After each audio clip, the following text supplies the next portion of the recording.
I mean, you know, I've had things cut up and pounced on and everything, but the Express, especially Stan Lane, we would go back and forth with each other.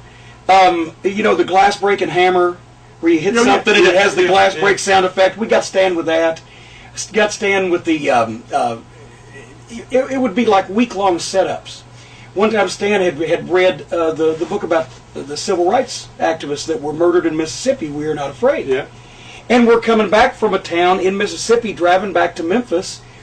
And, I mean, we'd been talking about the book for weeks. He'd read it, then I'd read it, we'd all read it. We're coming through the actual county seat. There's the courthouse where they were released. At about that time of night, right, I make sure to say, it was about that time of night, Stan, that those 3 civil rights workers were released from that jail right there.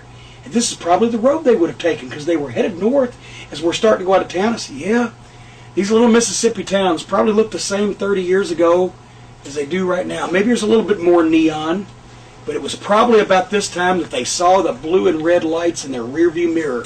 And as Stan turns around and looked like this, I took my finger, hit him in the ribs, and went, bam, bam, bam, bam!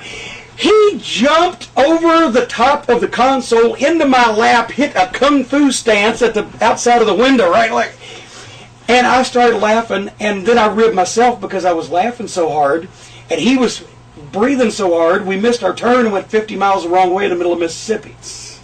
But it almost caused him to have a heart attack. So then later on, they'd get me.